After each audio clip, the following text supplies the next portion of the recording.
Assalomu alaykum yurtdoshlar. Xo'p, biz Bo'stondagi obyektimiz tugatdi. Andijon viloyati Bo'ston shahridagi. Hozir bitta obzor qilamiz, ko'rib baho berasizlar. Biz yo'qotib qo'ymasligi uchun obunalar, komment bosib turinglar. Hop, bu birinchi etajimizda koridorimiz primoy holatda. Hop, bu yerga ikkita 40 sm qo'shqa holatda uzun galagan bo'ladi.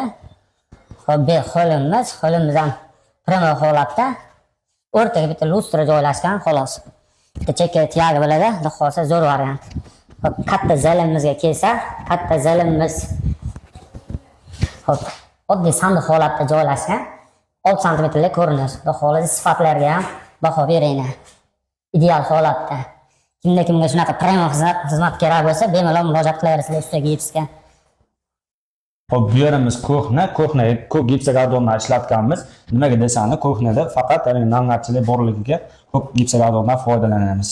Hop, bu yer ikkinchi etajimizga chiqaverishda patoloq qismini ham ko'p gipsokardondan foydalanganmiz. Bu yerda ham namlatchilik boshqa bo'lib turadi. Hop, bu yerimiz lyuk bo'ladi. Lyukga ham joy chiroyli tashab ketganmiz. Xohlasa graduslar bor, cho'tka variant bo'ladi. Hop, bu yerim qismimizda ham ponna tix variantda xuddi birinchi etaj singari bergan galagan bor, uzun bo'y. To'rtta bir tomonga va to'rtta bir tomonga tushadi. Bitingi xonamiz spanli bo'ladi. Spanli xonamizga ham high-tech stilda 6 sm ko'rinish holatda ishlab berganmiz. Bu yerimizda chekildi ponna galagan svit bor, o'rtada bitta lustra. Ketingi xonamizda esa bu ham xuddi mashq holatda. Nimaga hamma xona bir xil desani, u egasga shu variant udobniy ekan. Pasvitkada chang-pang to'lib qo'yishiga u egasga sal yoqmas ekan. O'shanga to'rtburchak holatda ishlaganmiz. Bu yer ham spanli bo'ladi.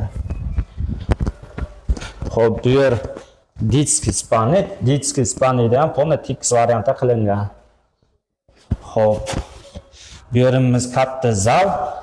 Zalimiz ham tix variantda, faqat bu yerda qo'shimcha eshikdan galagan tashib berganmiz. Ponna aylanli galagan bor. Xo'p, bu obyektimiz ham bitta. Xudo xolasa ketingi obyektimiz ham Andijon viloyatida. Bizni yo'qotib qo'ymasligi uchun videomizga like, komment, profilimizga obuna bo'lsani, xudo xolasa kimda shunaqa xizmatli kerak bo'lsa, bemalol murojaat qilaverasizlar. Nomerlarimizni qoldiramiz.